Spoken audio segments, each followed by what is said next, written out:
රාමනාදන් අර්ජුනා මන්ත්‍රීතුමා විනාඩි 3ක් කාලයක් ඔබතුමාට තියෙනවා. மீன்பாடும் தேநாட்டிற்காக ஓரிரண்டு வசனங்களை எனக்கு சொல்லுவதற்காக அனுமதி அளித்த எங்களுடைய திருநேசன் பாராளுமன்ற உறுப்பினர் அவர்களுக்கு மிக்க நன்றி. இது ஒரு மிகவும் பிரயோஜனமான விடயம். என்னவென்றால், உங்களுக்கு தெரியும், வடக்கு கிழக்கு மக்கள் இன்று நேற்றல்ல 35 வருடங்களாக தங்களுடைய நாட்டிற்காகவும் தாங்கள் சம உரிமையோடு வாழ வேண்டும் என்பதற்காகவே ஆயுதம் தூக்கி போராடினோம். ஆனால் காலத்தால் அல்லது காலம் செய்த விதி என்னவோ தெரியவில்லை, எங்களுடைய தலைமையை இழந்து நிற்கும், பாதை எங்கே செல்கின்றோம் என்று தெரியாமல் நிற்கும் எங்களுடைய இனத்தை இதுவரை 16 வருடங்களாக சில அரசியல்வாதிகள் தங்களுடைய சுய லாபங்களுக்காக, முக்கியமாக உங்களுக்கு தெரியும், சர்வதேச விசாரணையை இல்லாமல் பண்ணிய பெருமையும் எங்களுடைய டிஎன்ஏ அரசியல்வாதிகளுக்கு தான் பொருந்தும். ஆனால் உங்களுக்கு தெரியும், வடக்கு கிழக்கில் பொறுத்த வரைக்குமே பலாலி விமான நிலையத்தை அண்டிய வலி கிழக்கு போன்ற பகுதிகளிலே பெருமளவான காணிகள் இப்போதுமே இராணுவ கட்டுப்பாட்டில் இருக்கின்றன.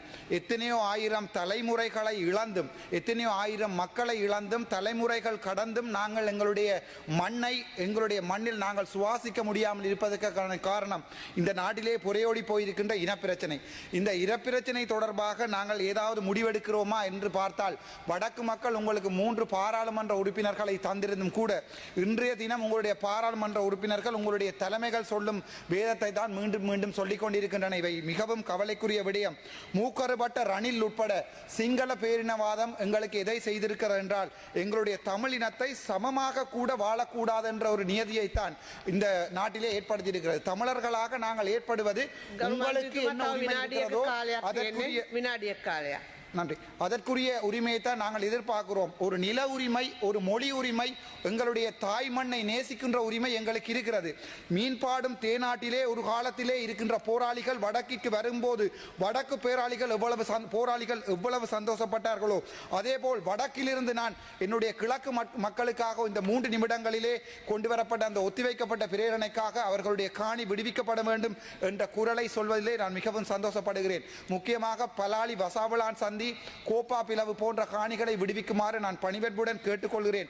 இதனால் நாட்டிலே இன ஒற்றுமை ஏற்படும், மக்கள் ஒன்றாக வாழலாம் என்பது எங்களுடைய அடிப்படை அபிப்பிராயம்.